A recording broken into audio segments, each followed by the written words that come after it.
Stocks continue to hit all-time highs. You came here for the truth, so let me unveil that for you. What exactly is going on here with the banking system, with the financial system?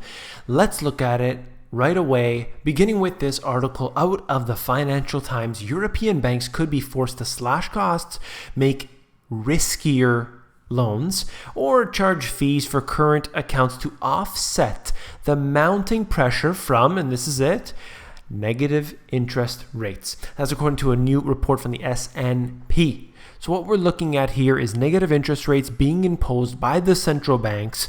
These are making their way to the individual customer. So what's happening along the way is that no profit is being made here. Typically in this banking system, you have small, minute amounts of money being made along the way of interest rates. And, it makes the commercial banks money, and it makes the central banks money because they're loaning it, and it goes on.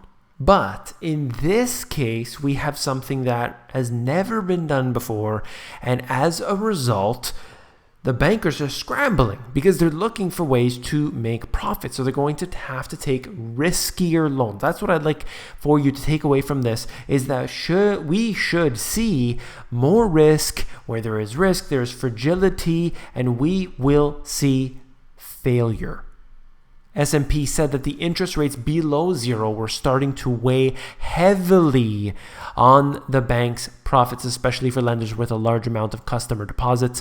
What I would say is that you're just taking these more risks as time goes on, and we will see bail-ins taking place. Low or negative interest rates squeeze banks' margins by closing the gap between what they can charge on loans and what they must pay for deposits. Of course, they're getting the money essentially for free at this time, and as a result, they loan it out to people. But if they're loaning it out even for 1% or 2%, I'm sure they can squeeze out some profit.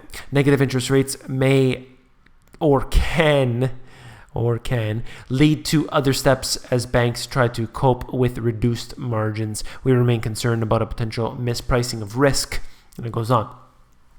Look for the bail-ins. That's all I'll say for this. Let's move on very quickly. As you look at stocks making new highs all the time recently, stocks keep reaching new heights and investors keep giving them the side eye. Wait a second here. CBS News, are you telling the truth for a second? Well, not so fast. What happens when you read into this, I'll cover it in a moment, but essentially what they're saying is that, in fact, investors are not going towards stocks at this time.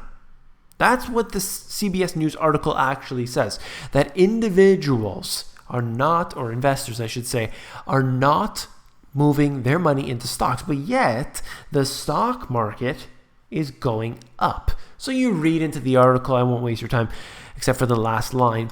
But essentially what we're seeing is, according to the article, investors not putting their money into stocks at the same time the stock market is going up. And then you're reading into it, you're like, okay, well, why is it going up then? Tell me why. Well, what we've seen is that people are investing more into bonds, apparently, and they're also investing more into funds that have ETFs and other things, so it's sort of an index looking at it that way.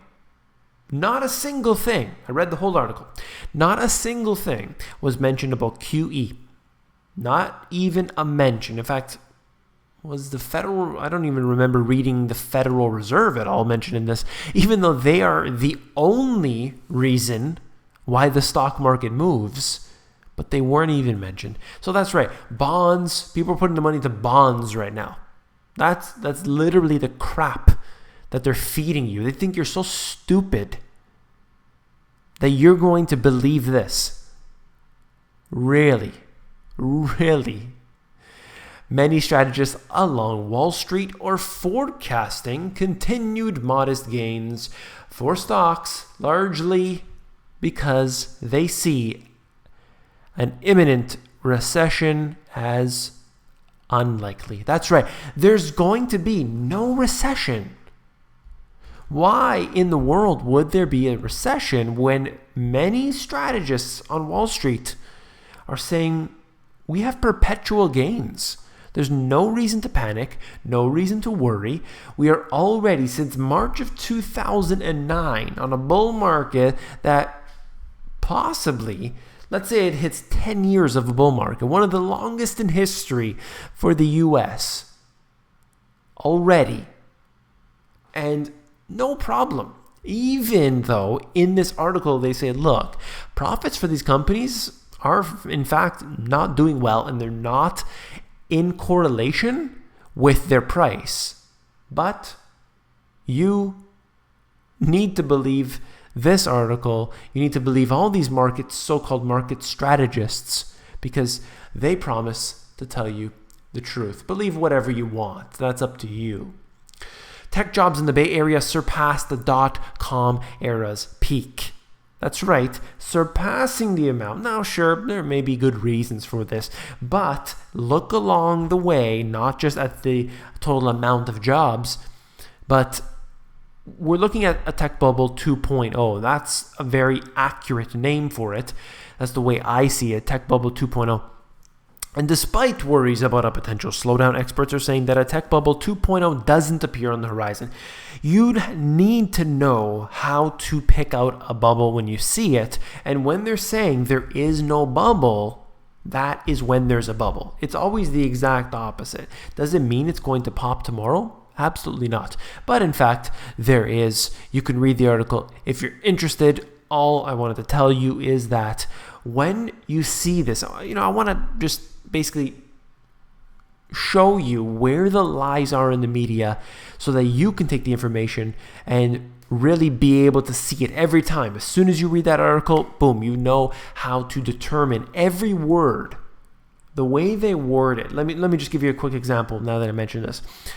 When you're looking at, for example, they'll mention David Quintieri. So they say, conspiracy theorist David Quintieri wrote an article or did a video or did this or that. And they put that little conspiracy theorist in front of it. And that, every time somebody who probably has never heard me before, they say, oh, that guy's a conspiracy theorist. Or they say, communist David Quintieri, this and that. So now I'm a communist. But that might not be true, but that's what the article says. And they wrote it just before my name. And it's able to manipulate the minds of literally every person who reads it. And that same manipulation goes on all of the time. And you look at, for example, a billionaire says stock market will go up, or insider says stock market will go up, or Goldman Sachs proves stock market will go up, and right there that signals stock market going up, because people see that they sort of judge it based on what that individual is providing to people. They give sort of credibility, let's say, to that. Well, he's a billionaire, or it's Goldman Sachs. They said it has to be true, but people don't understand the propaganda all behind it. That's enough for this video. If you found it informative, please give me a thumbs up. Last but not least, if you found the video informative, I know you will find my book, The Money GPS, even more informative. Head over to Amazon, flip through the book, and you can see if you like it for yourself. Take care.